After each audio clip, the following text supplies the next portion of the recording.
اعوذ باللہ من الشیطان اللعین الرجیم بسم اللہ الرحمن الرحیم الحمد للہ رب العالمین الصلاة والسلام علی اشرف الانبیاء والمرسلین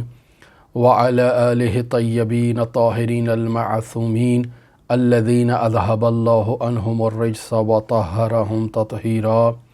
اللہم صل علی محمد وآل محمد اللہم اخرجنا من الظلمات الوہم واکرمنا بنور الفہم اللہم افتح علینا ابواب رحمتک وانشر علینا خزائن علومک برحمتک یا ارحم الراحمین اللہم وفقنا للعلم والعمل به اللہم صل علی محمد وآل محمد وعجل فرج قائم آل محمد۔ ہماری آپ کے ساتھ گفتگو مرحوم آیت اللہ سید محمد حسین حسینیہ طہرانی کی گراں قدر کتاب رسالہ لب اللباب میں جاری تھی، اور آج اس سلسلے کے 54ویں درس کے ساتھ ہم آپ کی خدمت میں حاضر ہوئے ہیں۔ ہم بیان کر رہے تھے کہ ایک سالک نے سیر و سلوک کے 12 مراحل کو عبور کرنا ہے، اور ان مراحل کو ہم آپ کی خدمت میں بیان کر رہے تھے، اور آج جس مرحلے کو بیان کرنے کی باری آئی ہے اس کا نام ہے ہجرت عظمیٰ۔ ہم نے عرض کیا کہ ایک سالک اسلام اکبر کے بعد ایمان اکبر کے مرحلے سے جب عبور کر لیتا ہے، عالم مثال سے عالم جبروت میں داخل ہو جاتا ہے،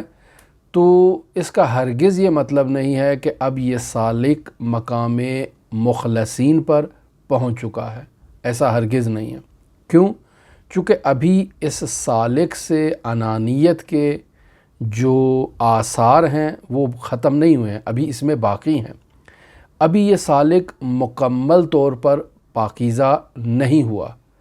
کسی وقت بھی اس سالک کا نفس دوبارہ سرکشی اختیار کر سکتا ہے، اور دوبارہ اسے انہی پستیوں کی طرف دھکیل سکتا ہے جہاں سے اس نے سیر و سلوک کا آغاز کیا، اور نقطہ آغاز پر دوبارہ یہ سالک پہنچ سکتا ہے۔ لہٰذا اسے اس عالم جبروت سے آگے بڑھنا ہے اور مقام فنا کی طرف سفر کرنا ہے۔ میں ایک دفعہ پھر ان عوالم کو مختصراً بیان کر دوں کہ یہ عالم دنیا جس میں اس وقت ہم موجود ہیں، ایک سالک مجاہدہ بالنفس کے ذریعے سے اسی عالم دنیا میں رہتے ہوئے یہاں سے کوچ کرے گا، اور اس کی قیامت برپا ہوگی اور وہ عالم مثال میں داخل ہو جائے گا۔ پھر عالم مثال سے وہ مجاہدہ بالنفس کے ذریعے سے، جد و جہد کے ذریعے سے عالم جبروت میں داخل ہوگا، اور پھر عالم جبروت سے دوبارہ اسے سفر کا آغاز کرنا ہے اور عالم فنا میں داخل ہونا ہے۔ اب جب عالم فنا میں داخل ہوگا تو فنا یا اسماء و صفات سے متعلق ہے یا فنائے ذات سے متعلق ہے۔ لہٰذا یہ سالک ان تمام مراحل کو عبور کرتے کرتے فنائے ذات کے مرحلے تک پہنچ سکتا ہے۔ لہٰذا سالک کو مجاہدت کرنی ہے، جد و جہد کرنی ہے۔ اگر سالک حقیقت میں ان مراحل کو طے کر لے تو خداوند متعال اب اس کا کفیل ہو جائے گا۔ اب اس کی ذمہ داری اس عالم فنا پر مستقر ہونے کی، باقی رہنے کی، یہ ذمہ داری خداوند متعال کی ہے۔ خدا اس کا حامی و ناصر ہوتا ہے، خدا اس کا پشتیبان ہے کہ یہ دوبارہ سقوط نہ کرے انہی پستیوں کی طرف جن پستیوں کا سفر یہ طے کرتے ہوئے بلندیوں کے مقام تک پہنچا ہے۔ لہٰذا اب یہ سالک، اس نے جو مجاہدت کی ہے، جو تقوی اختیار کیا ہے، اور اس تقوی کی بدولت یہ سالک تقوی تام اختیار کر چکا ہے، ہدایت تام کے مرحلے تک پہنچ چکا ہے، لہٰذا گمراہی اب اس کا کبھی مقدر نہیں بن سکتی، چونکہ اب اس کا خداوند متعال حامی و ناصر ہے اور پشتیبان ہے۔ ہم دیکھتے ہیں آیت اللہ طہرانی اپنی کتاب میں کن مطالب کو ذکر کر رہے ہیں، ان مطالب کا ترجمہ کرتے ہیں، اور ساتھ ساتھ جہاں ضرورت محسوس ہو اس کی وضاحت بھی پیش کرتے ہیں۔ آیت اللہ فرماتے ہیں وبعد از این باید سالک از وجود خود مہاجرت نمودے، یعنی سالک جب ایمان اکبر کے مرحلے پر آ چکا ہے تو اب اس مرحلے سے سالک کو دوبارہ اپنے ہی وجود سے دوبارہ ہجرت کرنی ہے۔ وآن را بالمر رفض کند و آن مسافرت بعالم وجود مطلق است، یعنی عالم جبروت سے سالک نے دوبارہ سفر کا آغاز کرنا ہے اور عالم فنا کی طرف جانا ہے جو فنائے اسماء و صفات ہے یا فنائے ذات ہے۔ ان مراحل کو سالک نے عبور کرنا ہے اور مہاجرت کرنی ہے عالم وجود مطلق تک کہ جو ان دونوں فنا کے مراحل کو شامل ہے۔ وجود مطلق میں کسی قسم کی کثرت موجود نہیں ہوتی ہے، وہاں اس عالم مادہ کے آثار موجود نہیں ہیں، یعنی سالک بطور کلی اس وجود مطلق میں جب پہنچتا ہے تو فانی ہو جاتا ہے۔ اب اس سالک کے وجود میں اس عالم کثرت کا کوئی اثر باقی نہیں ہے، یعنی وہ جو انانیت کے آثار اس کے وجود میں تھے، اس سالک نے مجاہدہ بالنفس کے ذریعے سے ان آثار انانیت اور عجب کو بھی ختم کر دیا ہے۔ لہٰذا اس کے بعد سالک خود اپنے وجود سے ہجرت کرے گا اور بالکل وہاں جا کر مستقر ہو جائے گا جو مقام وجود مطلق کا ہے، مقام فنا ہے، اور پھر فنائے اسماء و صفات ہے یا فنائے ذات ہے۔ جہاں تک اس سالک کی توفیق ہو وہاں سے عبور کرتے ہوئے فنائے ذات کے مرحلے تک یہ سالک پہنچ سکتا ہے، اور یہ مطلب ہم آپ کی خدمت میں بیان کریں گے۔ پس سالک کا یہ سفر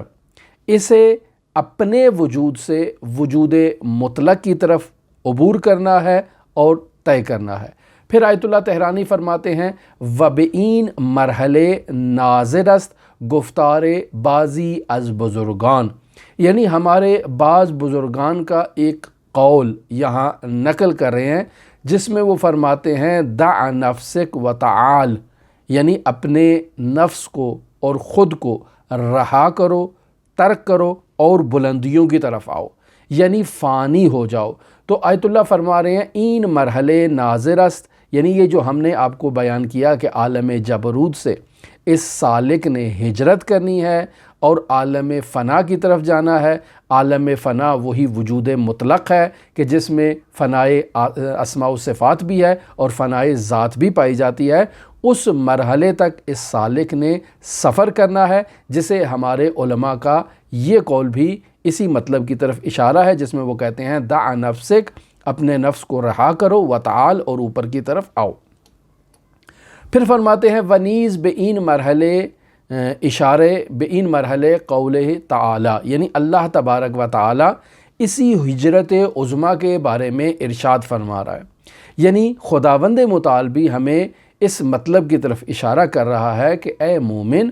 تو عالم جبروت سے فنا کی طرف ہجرت کر۔ لہٰذا ارشاد ہو رہا ہے یا ایتھا النفس المطمئنہ، یعنی وہ انسان کہ جو نفس مطمئنہ کا مالک بن چکا ہے، اس انسان کو خطاب قرار دیا جا رہا ہے اور کہا جا رہا ہے فادخلی فی عبادی، کہ اب جب کہ تو مطمئن نفس کا مالک ہو چکا ہے تو اب تو میرے بندوں کی فہرست میں شامل ہو جا، وادخلی جنتی، اور میری جنت میں داخل ہو جا۔ یہ جنت جنت ذات ہے خداوند متعال کی۔ پس عالم جبروت سے عالم فنا کی طرف اور وجود مطلق کی طرف اس سالک نے ہجرت کرنی ہے، اور اس ہجرت کے اوپر خداوند متعال کا یہ قول ہے فادخلی فی عبادی، یعنی داخل ہو جا۔ تو نفس مطمئنہ تو ہو چکا ہے لیکن اب داخل ہو جا، یعنی دوبارہ ہجرت کر اور عالم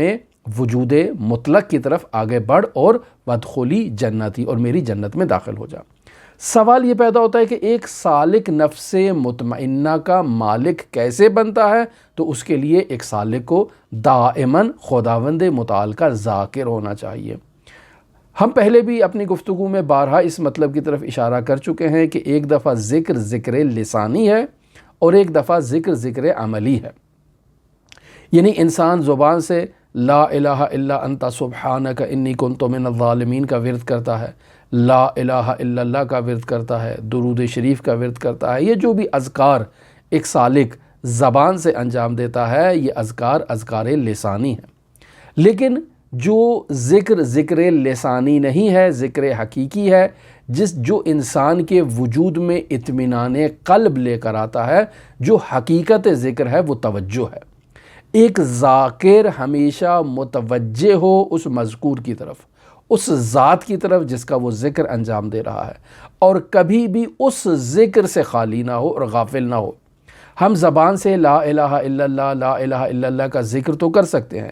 لیکن کبھی بھی انانیت اور عجب کے آثار ہم پر غلبہ اختیار کر سکتے ہیں اور ہم واپس پستیوں کی طرف لوٹ سکتے ہیں۔ لہٰذا یہ ذکر جو زبان سے کیا جاتا ہے یہ بادوام ہونے کے باوجود بھی بادوام رہ نہیں پاتا۔ کیوں؟ چونکہ سالک حقیقت میں ذاکر نہیں ہے۔ ذاکر تب ہوگا جب وہ اس ذات کی طرف اپنے باطن سے متوجہ ہوگا اور لحظہ بھر کے لیے بھی اس سے غفلت اختیار نہیں کرے گا۔ لہٰذا وہی ذکر ہے کہ جو انسان کو اطمینان قلب میں مبتلا کرتا ہے۔ لہٰذا ہم عرض کر چکے کہ یہ جو افراد چلے کرتے ہیں، اذکار کرتے ہیں، ذکر کرتے ہیں، اور اس کے باوجود جب انہیں ان کا نتیجہ نہیں ملتا تو یہ شکوہ و شکایت پر اتر آتے ہیں، جبکہ ہم اس مسئلے کو بیان کر چکے کہ ایک سالک کبھی بھی شکوے پر نہیں آتا ہے، وہ زبان شکوہ کبھی نہیں کھولتا اور ہمیشہ خداوند متعال کا شاکر رہتا ہے، ہر حال میں خداوند متعال کا شکر کرتا ہے، چاہے خداوند متعال نے اسے نعمت عطا کی ہو، چاہے وہ نعمت عطا نہ کی ہو جس کا وہ متمنی تھا، تب بھی شکر کرتا ہے کہ وہ نعمت خداوند متعال نے میری مصلحت نہ جانتے ہوئے مجھے عطا نہیں کیا ہے۔ لیکن ہم لوگ جو عمل کرتے ہیں، ایک حاجت رکھ کے عمل کرتے ہیں، خود خداوند متعال کے لیے عمل نہیں کر رہے، اس کی محبت کے لیے عمل نہیں کر رہے، اطمینان قلب کے حصول کے لیے عمل نہیں کر رہے، اس کی جنت تک پہنچنے کے لیے عمل نہیں کر رہے جو جنت ذات ہے، نہ جنت ظاہری کے جس کے بارے میں آیات و روایات میں اشارہ کیا گیا ہے۔ ہم جب کسی مقصد کی خاطر عمل کرتے ہیں اور وہ مقصد حاصل نہیں ہوتا تو شکوہ و شکایت کرتے ہیں کہ اے خدا تو نے مجھے یہ نہیں دیا، حضرات ائمہ معصومین کی زیارت پر گیا، دعا کی، یہ دعا قبول نہیں ہوئی، تو اس میں انسان دل سرد ہو جاتا ہے، اور ایسا ایک سالک کو ہرگز نہیں کرنا چاہیے۔ لہٰذا اس مشکل سے بچنے کے لیے سالک کو ہمیشہ ذکر الہی جو ذکر بادوام ہے اس پہ ایک سالک کو برقرار رہنا چاہیے، پائے بند رہنا چاہیے، اور وہ ذکر لسانی نہیں ہے، ذکر حقیقی ہے۔ پس آگے آیت اللہ تہرانی یہاں فرماتے ہیں چے ودخلی جنتی بعد از فدخلی فی عبادی آمدے، یعنی خداوند متعال نے اس آیت میں نفس مطمئنہ کو مخاطب قرار دے کے پہلے فرمایا ہے فدخلی فی عبادی، یعنی اے سالک تو میرے بندوں کی فہرست میں داخل ہو جا۔ اب جب یہ بندوں کی فہرست میں داخل ہو گیا تو پھر اسے خداوند متعال فرما رہا ہے وَادْخُلِي جنتی، یعنی میری جنت میں داخل ہو جا، یعنی خود ذات جو جنت ذات ہے، یعنی فنائے ذاتی کی طرف اشارہ ہے کہ سالک یہاں خداوند متعال کی ذات میں فنا ہو جائے۔ لہٰذا فرماتے ہیں کہ خطاب یا ایتھا النفس المطمئنہ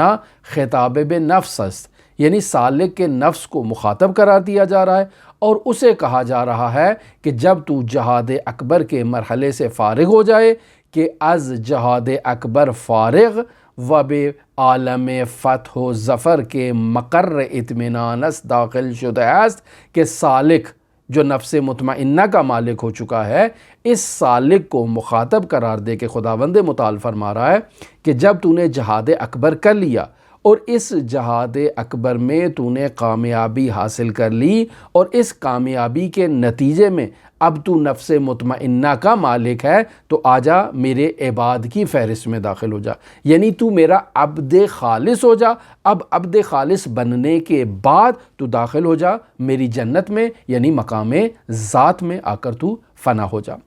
چون ہنوز از مجاہدہ عظما فارغ نہ شدہ است، یعنی ابھی سالک جو اس جہاد اکبر کے مرحلے سے فارغ نہیں ہوا ہے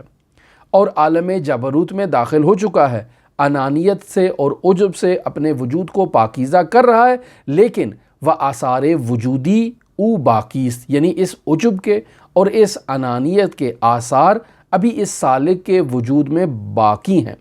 وغایت عزم حلال آن موقوف بر تحقق جہاد اعظم است، اور کب یہ آثار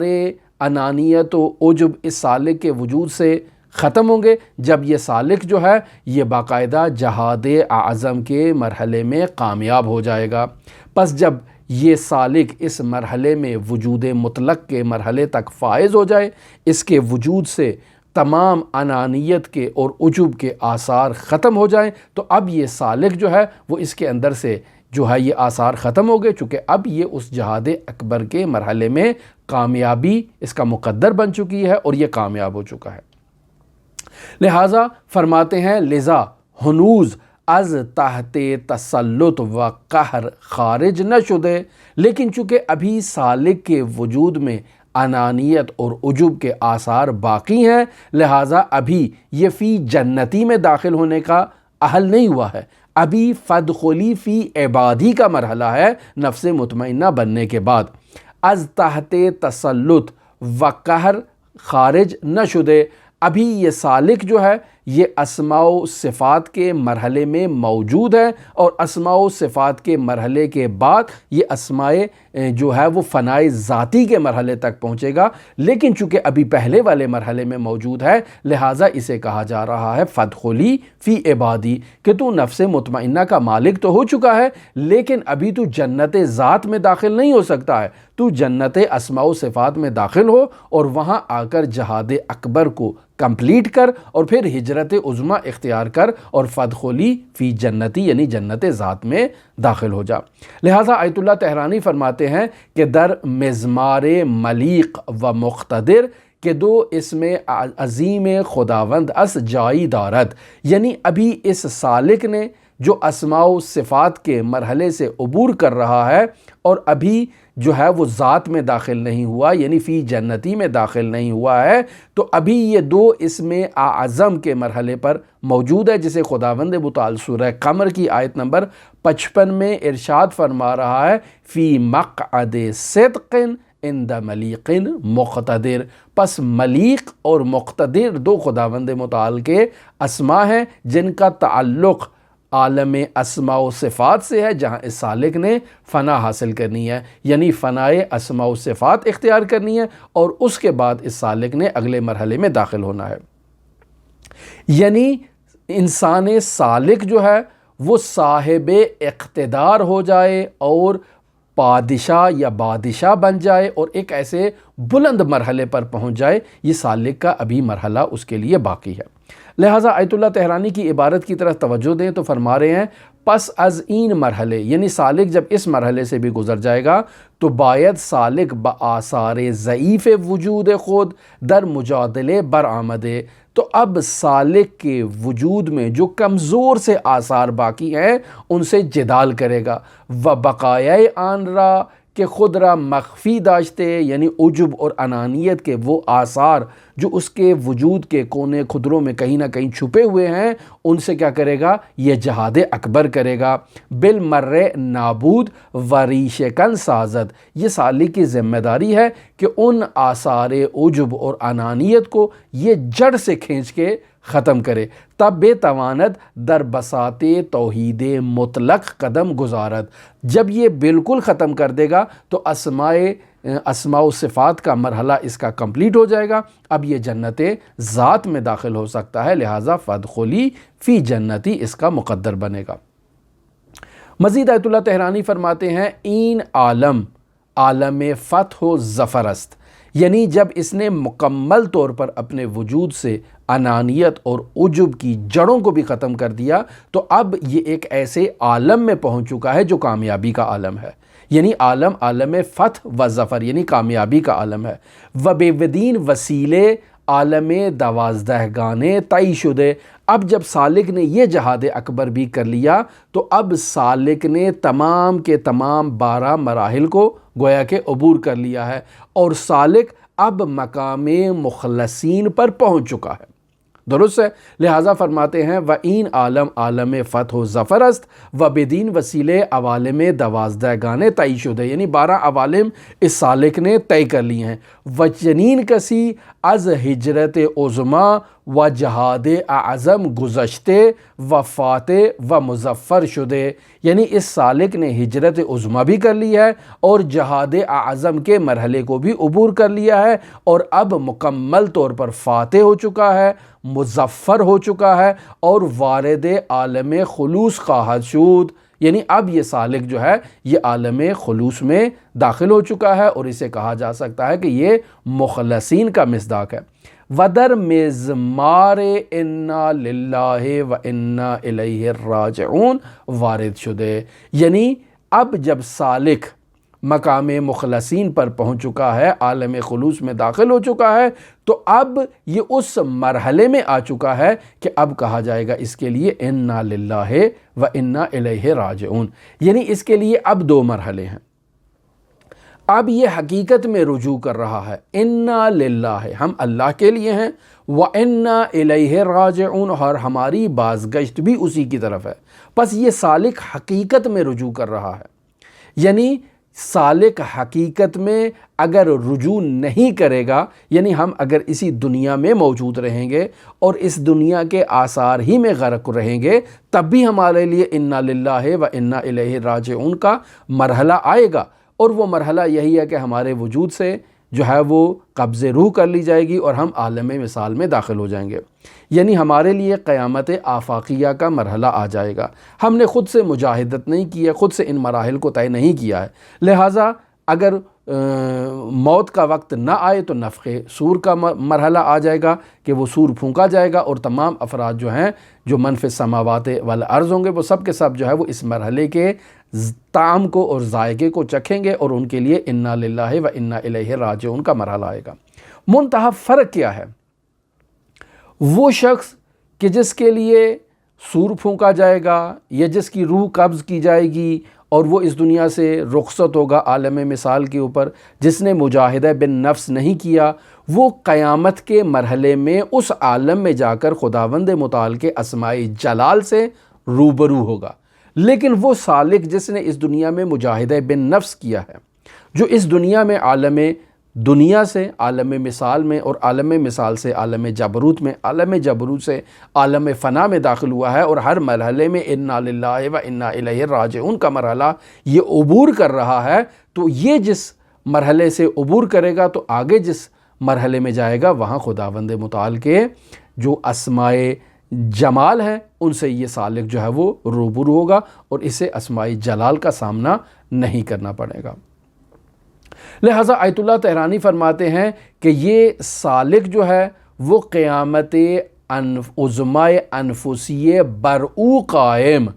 از اجسام و ارواح و جمیع تعینات گذشتے و از ہمیں فانی شدے و قدم در عالم لاہوت نہادے، یعنی یہ سالک جو مجاہد بن نفس کر رہا ہے، اس کی قیامت عظماء انفسیہ اب قائم ہو چکی ہے۔ اب کہا جائے گا اِنَّا لِلَّهِ وَإِنَّا إِلَيْهِ راجعون، کیوں؟ چونکہ اس نے عالم جبروت سے عبور کیا، عالم جبروت سے عبور کرنے کے بعد اسماء و صفات کے مرحلے میں اس نے اپنے وجود سے تمام آثار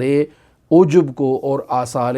انانیت کا جو اس کے وجود میں جو جڑیں بنا رکھی تھی ان کا بھی خاتمہ کیا ہے، اور اب باقاعدہ داخل ہو چکا ہے فی مقعد صدق عند ملیک مقتدر کے اندر۔ اب یہ داخل ہو چکا ہے فادخلی فی جنتی کے اندر۔ اب جب ان مراحل میں داخل ہوا ہے تو اس کی قیامت عظماء انفسیہ قائم ہو چکی ہے۔ جب قیامت عظماء انفسیہ قائم ہو چکی ہے، و اجسام و ارواح و جمیع تعینات گزشتے، یعنی اس سالک نے عالم دنیا کو جو عالم اجسام ہے اس سے بھی عبور کر لیا، عالم ارواح جو عالم مثال ہے اس سے بھی عبور کر لیا، جمیع تعینات جو برزخ کے تھے اس سے بھی یہ عبور کر چکا ہے، اور اب عبور کرنے کے بعد اس سالک میں کسی قسم کی محدودیت برقرار نہیں ہے، لہٰذا فرماتے ہیں از ہمیں فانی شدہ، یعنی ان تمام مراحل سے یہ فنا کے مراحل کو عبور کرتے ہوئے اس نے قدم رکھا ہے کہاں پر؟ عالم لاہوت میں، جو خداوند متعال کا عالم ہے، یعنی لا ہوا، جہاں پر اور کوئی نہیں ہے سوائے اسی ذات کے۔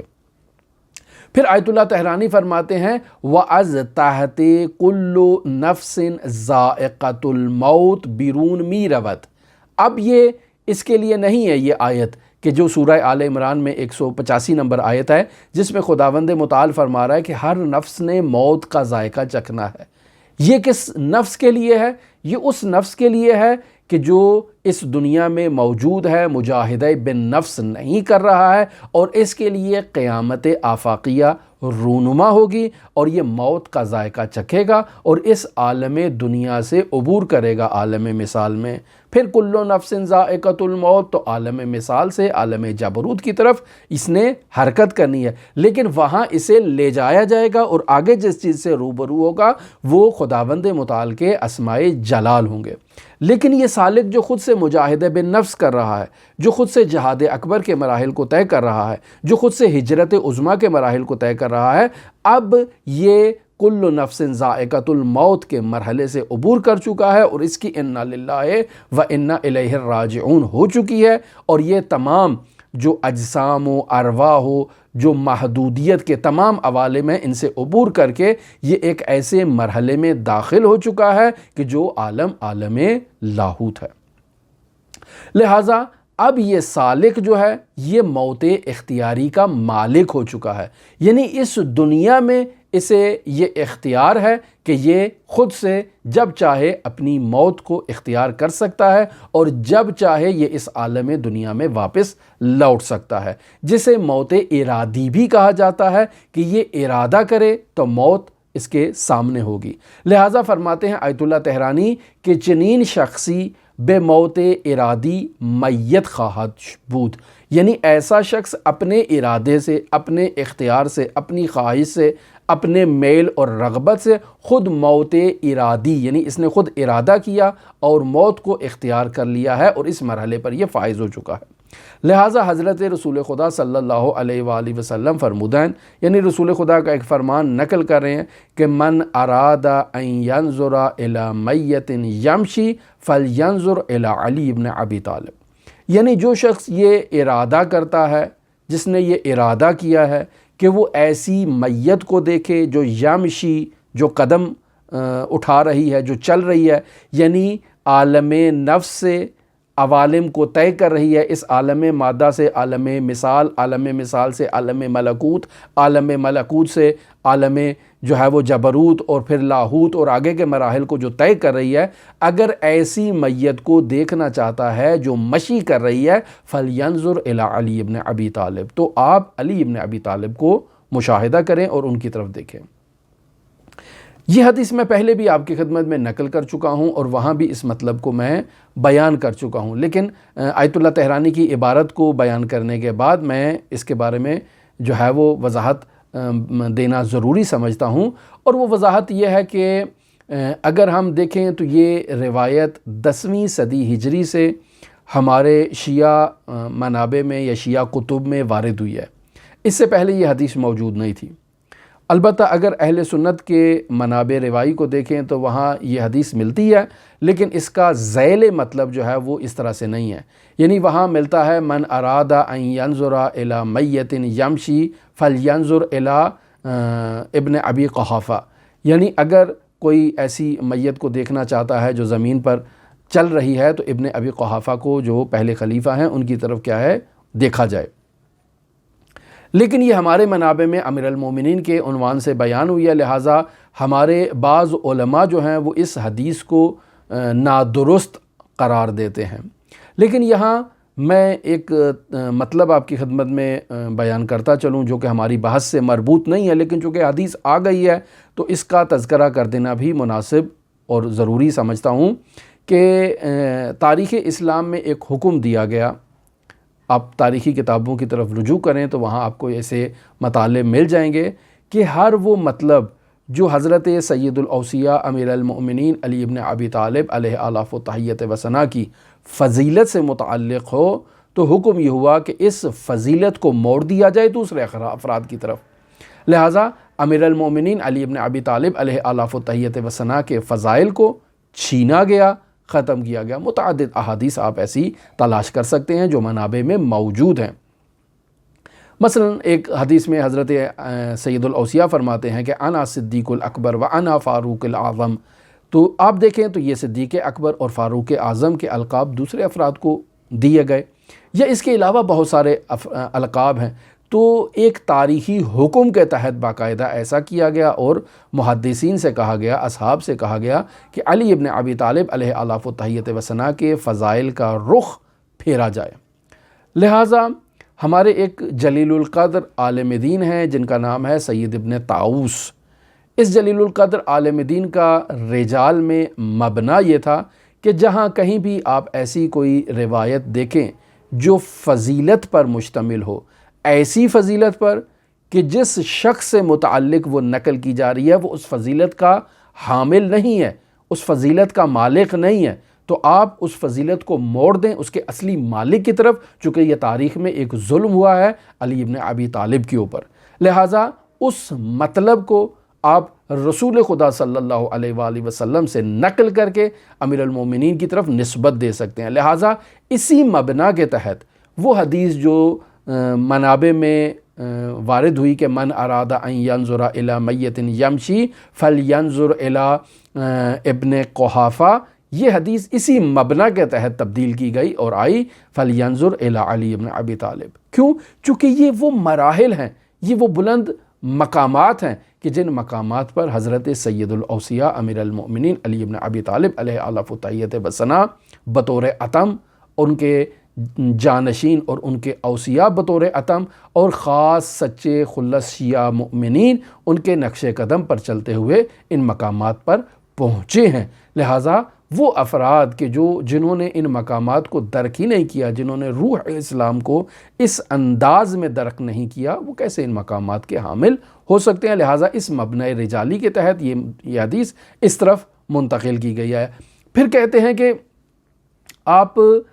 جو یہ مطلب نقل کر رہے ہیں کہ من اراد ان ینظر الی میت یمشی فلینظر الی علی ابن ابی طالب، یہ آپ نے حدیث تو نقل کر دی ہے اور 10ویں صدی میں آئی ہے، اس سے پہلے تو موجود نہیں ہے، تو ہم کیسے اس کو مان لیں؟ ٹھیک ہے ایک رجالی مبنا بھی لے آئے ہیں، لیکن بالاخره یہ مطلب کہیں اور سے بھی تائید ہونا چاہیے تاکہ ہم اس کو ایکسیپٹ کریں۔ تو کہاں ہاں کیوں نہیں، اور بہت ساری روایات ایسی ملتی ہیں کہ جو اسی کے مشابہ مطلب کی طرف اشارہ کر رہی ہیں۔ مثلا کہ ہے علی منصوص فی ذات اللہ، کہ علی تو خداوند متعال کی ذات سے ہی منصوص ہو چکا ہے، منصوب ہو چکا ہے۔ جب علی خدا کے ساتھ مختص ہے تو پھر یعنی مقام فناء ذاتی کے مرحلے تک وہ پہنچ چکا ہے۔ پس یہ مقامات عالیہ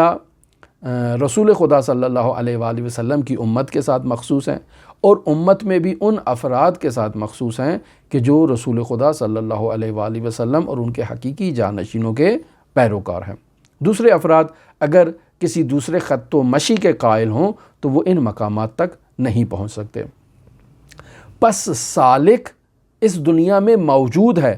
زندہ ہے، لیکن اس نے مجاہدہ بن نفس کے ذریعے سے ان 12 عوالم کو طے کیا ہے اور مقام مخلصین پر پہنچ چکا ہے، لہٰذا انا للہ و انا الیہ راجعون کا وہ مصداق بن چکا ہے، اور اس حدیث نورانیہ کا وہ مصداق ہے۔ مزید آیت اللہ طحرانی جو مطالب آگے نقل کر رہے ہیں ان کے لیے کچھ مقدمات فلسفی و عرفانی کو بیان کرنا ضروری ہے، لہٰذا ان مطالب کو ہم اپنی اگلی گفتگو میں آپ کے ساتھ شیئر کریں گے۔ ہماری دعا ہے کہ خداوند متعال ہماری اس گفتگو کو اپنی عبادت کا درجہ دے۔ ہماری دعا ہے کہ خداوند متعال تمام عاشقان اہل بیت علیہم الصلاۃ والسلام کو یہ نورانی مقامات سمجھنے اور ان پر عمل کرنے کی اور ان تک پہنچنے کی توفیق عطا فرمائے۔ ہماری دعا ہے کہ خداوند متعال تمام مؤمنان جہان جہاں جہاں کہیں بھی ہیں ان کی جو بھی مشکلات ہیں، مادی مشکلات ہیں، معنوی مشکلات ہیں، برزخی مشکلات ہیں، خداوند متعال بحق علی ابن موسیٰ الرضا ان کی یہ تمام مشکلات کو برطرف کرے۔ میں آپ تمام مومنین کی جانب سے حضرت علی ابن موسیٰ الرضا علیہ الاف و تحیت و ثنا کی بارگاہ میں تو آگو بھی ہوں، نائب الزیارہ بھی ہوں۔ اللہم صلی علی محمد و آل محمد وعجل فرج قائم آل محمد۔